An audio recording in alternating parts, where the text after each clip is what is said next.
नमस्कार, आप सबका स्वागत है आज के इस नई वीडियो में।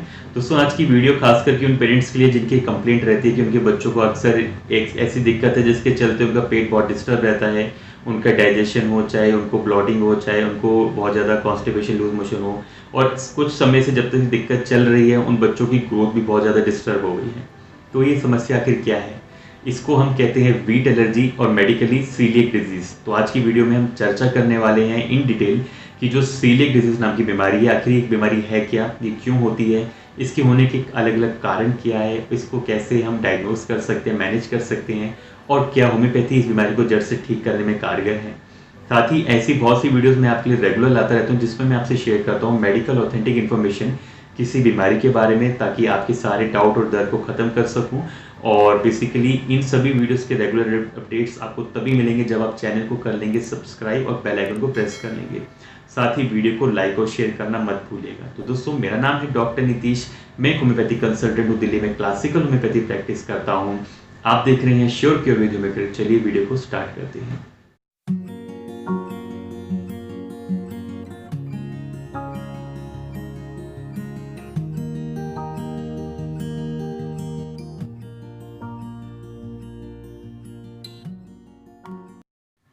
वीट डिजीज, जिसको कि हम सीलिक डिजीज कहते हैं, बेसिकली एक प्रकार का ऑटोइम्यून डिसऑर्डर होता है जिसमें मरीज को पेट के अलग अलग टाइप के सिम्टम महसूस होते हैं। ये सिम्टम मरीज को तब होते हैं जब वो किसी ऐसी चीज का सेवन करता है जिसमें कि ग्लूटीन नाम का प्रोटीन प्रेजेंट हो। ग्लूटीन नाम का प्रोटीन अक्सर बहुत सी कॉमन खाने की चीजों में होता है, जैसे अनाज में, जैसे आप अगर व्हीट खा रहे हैं, गेहूं खा रहे हैं, राई का अनाज ले रहे हैं, या बार्ले ले रहे हैं जैसे कि जौ का आटा, ओट्स ले रहे हैं, तो इस प्रकार की चीजों में जिनमें कि ग्लूटीन है, या और भी बहुत सी चीजों में है, जब भी आप इन चीज़ों का सेवन करते हैं तो आपको पेट के अलग अलग टाइप की दिक्कतें महसूस होने लगती हैं।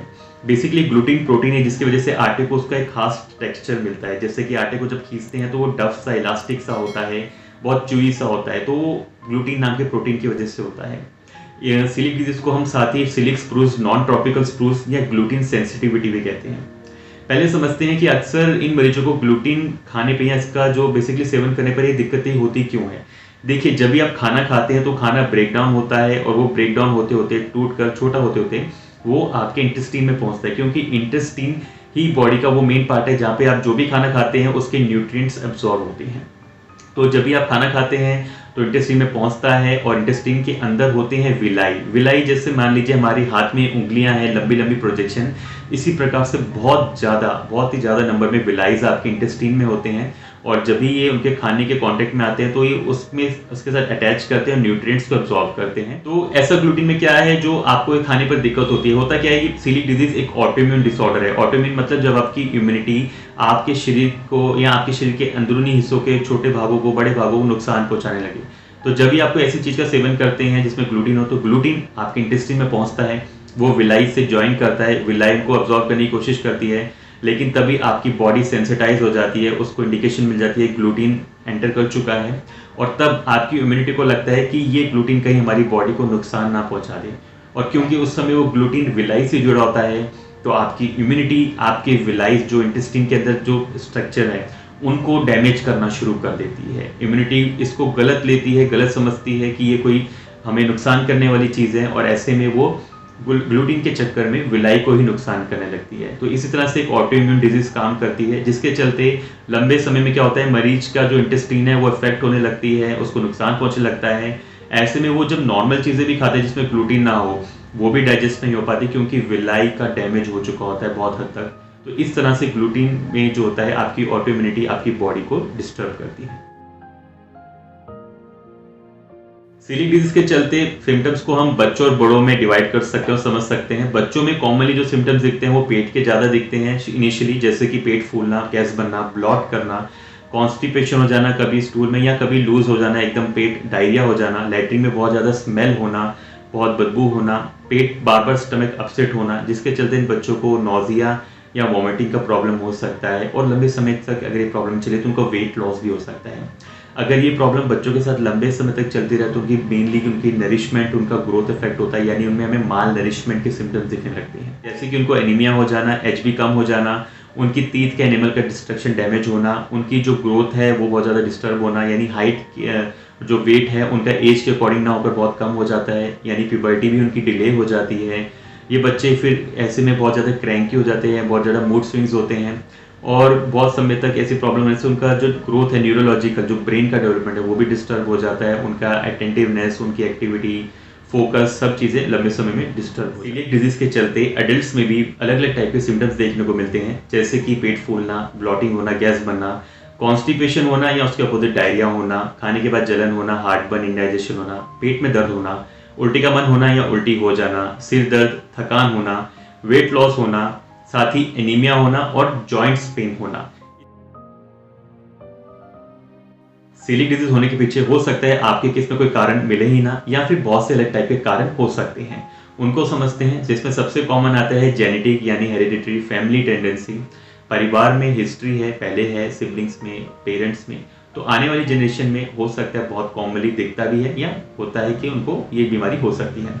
अगर आपको वायरल इन्फेक्शन हो चुका है तो भी आपके चांस बढ़ जाते हैं। अगर मान लीजिए कोई लेडी प्रेगनेंसी है और डिलीवरी हुआ है तो भी एक केसेस में देखा गया बच्चों में डेवलप होता है, बाय बर्थ ऐसी चीज़ें होती हैं।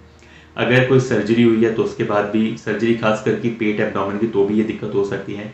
और अगर कोई मेजर इमोशनल ट्रॉमा इंसिडेंस हुआ है तो भी देखा जाता है कि आपको सीलिक डिजीज है। इमोशनल ट्रॉमा ज़्यादा इंपॉर्टेंट इसलिए क्योंकि होम्योपैथी इमोशनल ट्रॉमा पे बहुत ज़्यादा डिपेंड करती है एक मेडिसिन सिलेक्शन के लिए, तो ये हमारे लिए बहुत इंपॉर्टेंट कॉज होता है। इसके अलावा अगर आपको पहले ही कोई ऑटो इम्यून डिजीज़ है, खास करके ऑटो इम्यून डिजीज़, तो बहुत हद तक आपको दूसरी ऑटो इम्यून डिजीज़ भी डेवलप हो सकती है। जैसे अगर हाशिमोटो थायराइडाइटिस, जिसमें कि आपके थायराइड का इन्फ्लेमेशन हो जाता है, टाइप 1 डायबिटीज़, एडिसन्स डिजीज़ जो कि किडनी की डिजीज़ है, रोमेटॉइड आर्थराइटिस जो कि जॉइंट की डिजीज़ है, इन्फ्लेमेटरी बाउल डिजीज़ या इरिटेबल बाउल सिंड्रोम जो कि आपकी आंतों की बीमारी है, लैक्टोज इंटॉलरेंस है, सोराइसिस है, स्क्लेरोडर्मा है। तो बेसिकली जब भी और भी टाइप की ऐसी ऑटोइम्यून डिजीज होती है, तो जब भी कोई ऑटोइम्यून डिजीज हो तो बहुत ज़्यादा चांस बढ़ जाते हैं कि आपको भी सीलिक डिजीज आगे हो सकता है। सीलिक डिजीज को डायग्नोस करना बहुत इंपॉर्टेंट होता है क्योंकि तभी ही आप डाइट में रिस्ट्रिक्ट कर सकते हैं कि आपको ग्लूटीन लेना है या छोड़ना है। सबसे इंपॉर्टेंट जो टेस्ट होता है antibody test, that is anti tissue transglutaminase antibody, जो कि इसका कंफर्मेटरी होता है और ज़्यादा चांस होते हैं जब भी हाई है तो आपको टेस्ट की डिजीज पॉजिटिव हो सकता है। ऐसे में कोशिश करें कि जब भी आप टेस्ट करा रहे हो तो आप अपनी डाइट में ग्लूटीन ले रहे हो, क्योंकि अगर ग्लूटीन लेंगे तो ही आपकी बॉडी रिएक्ट करके एंटीबॉडीज बनाएगी और तभी एंटीबॉडीज आपको जो है रिपोर्ट में मिलेगा।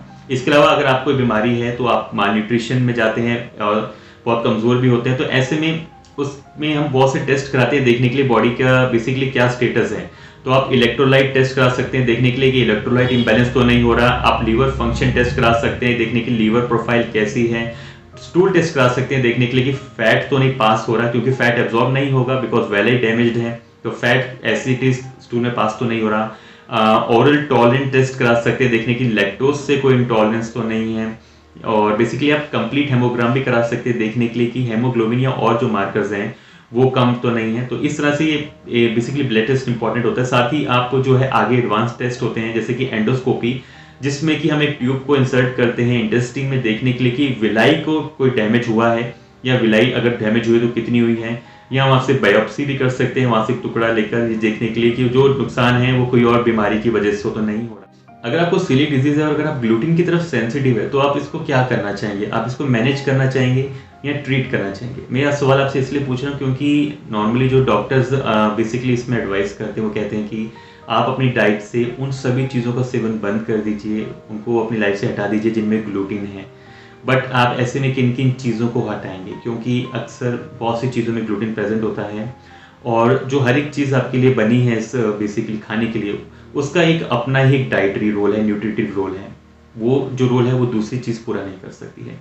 तो अगर आप चाहते हैं कि अगर आप इसको सिर्फ मैनेज कर पा रहे हैं बहुत अच्छे से और आपने उन चीज़ों को रिस्ट्रिक्ट कर दिया और अपनी लाइफ में काफ़ी कंफर्टेबल, हैप्पी है, मेंटली बहुत कंटेंटेड फील कर रहे हैं, सभी वो चीज़ें हटाकर जिनमें ग्लूटीन था और फिजिकल भी फिट कर रहे हैं, तो ठीक है आप मैनेज करिए। लेकिन अगर आपको लग रहा है कि आप उन चीज़ों को हटाने के बाद और बहुत ज़्यादा दिक्कत में पा रहे हैं खुद को, मेंटली बिल्कुल भी खुश नहीं है अपनी लाइफ से, बहुत ही ज़्यादा इरिटेटेड रहते हैं, उन सभी चीज़ों को बंद करने के बाद आपको कोई भी अंदर से खुशी नहीं मिल रही है, तो फिर आप होम्योपैथिक ट्रीटमेंट ले सकते हैं।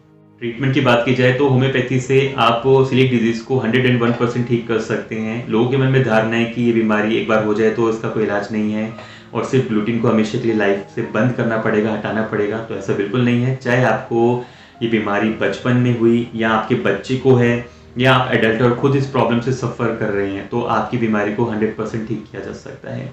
होम्योपैथी में ग्लूटेन इंटॉलरेंस को ठीक करने के लिए बहुत सी दवाइयाँ हैं, बट ये दवाइयाँ जो होता है ये गेस वर्क नहीं होता कि मैं यहाँ पे बोल दूँ कि 5 दवाइयाँ ठीक करेंगी, ऐसा बिल्कुल नहीं है। हर एक दवाई का अपना ही एक एक्शन होता है, कुछ खास तरह के सिम्टम्स को कवर कर सकती है। फॉर एग्जाम्पल, अगर हमारे पास 2 पेशेंट आते हैं सीलिक डिजीज के, तो हम दोनों पेशेंट को एनालाइज करेंगे, उनके सिम्टम्स को स्टडी करेंगे और उन बीमारी में जो है उनको क्या कारण रहा जो बीमारी डेवलप हुई, हम उनको एनालाइज करेंगे। तो दोनों की सिम्टम्स के अकॉर्डिंग जो है हम वो मेडिसिन उनमें सिलेक्ट करेंगे। इसी प्रकार अगर 40 पेशेंट को बीमारी है तो 40 की अलग अलग दवाई जाएगी। तो ऐसे में ये नहीं कहा जा सकता ये 5 बेस्ट दवाई है, 2 बेस्ट दवाइयाँ हैं। आप इस चीज़ को समझिए, बहुत ही ज़रूरी है समझना क्योंकि लोगों के मन में ये धारणा है कि होम्योपैथिक इलाज में जो ट्रीटमेंट बता रहे हैं उसमें दवाई का नाम नहीं बताया। दवाई का नाम यूँ नहीं बताया जा सकता, ऐसे लेने पर वो आपका ही नुकसान करेंगी। दवाइयाँ हमेशा मरीज की प्रेजेंटेशन पे दी जाती है, क्योंकि मैं जब मरीज को अभी डील नहीं कर रहा तो मैं आपको बोल नहीं सकता ये जो है दवाई ठीक करेगी।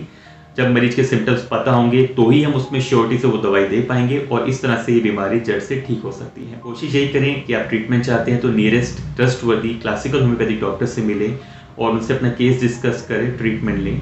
और जो लोग हमसे इलाज करना चाहते हैं, हमसे मिलना चाहते हैं, कंसल्ट करना चाहते हैं, आप हमसे नीचे दिए गए नंबर पर व्हाट्सएप कर सकते हैं या कांटेक्ट कर सकते हैं। उम्मीद करता हूं कि सीलिक डिजीज के बारे में आज हमने जो भी डिस्कशन किया है, जो भी हमने डिटेल में बात करी है, ये इन्फॉर्मेशन जिन लोगों को भी बीमारी है, चाहे बच्चे या जो पेरेंट्स और बच्चों के लिए कंसर्न है, चाहे एडल्ट्स, उनको इससे बहुत फायदा हुआ होगा। इस इन्फॉर्मेशन के थ्रू उनके डर और डाउट्स खत्म हुए होंगे, काफ़ी रिलीव्ड हुए होंगे मेंटली, और इसी इन्फॉर्मेशन को औरों तक पहुंचाकर वो उनकी भी मदद कर पाएंगे। साथ ही मैं आपके लिए ऐसे बहुत सी मेडिकल ऑथेंटिक इन्फॉर्मेटिव वीडियोस लाता रहता हूं, जिसमें हम किसी न किसी बीमारी के बारे में इन डिटेल डिस्कशन करते हैं, आपको थोरली राइट इन्फॉर्मेशन देते हैं ताकि आप अलर्ट रहें और अपना ढंग से ध्यान रख सकें। तो ऐसी ही बहुत सी वीडियोस के रेगुलर अपडेट्स पाने के लिए चैनल को सब्सक्राइब कर लीजिए, बेल आइकन प्रेस कर लीजिए, कंटेंट को लाइक करके औरों तक शेयर जरूर करिएगा। कोई सुझाव है तो कमेंट सेक्शन में जरूर छोड़िएगा। तो मिलते हैं नेक्स्ट टाइम एक नई वीडियो के साथ। तब तक आप लोग स्वस्थ रहें, सेहतमंद रहें, अपना ध्यान रखें और आसपास सफाई रखें। नमस्कार।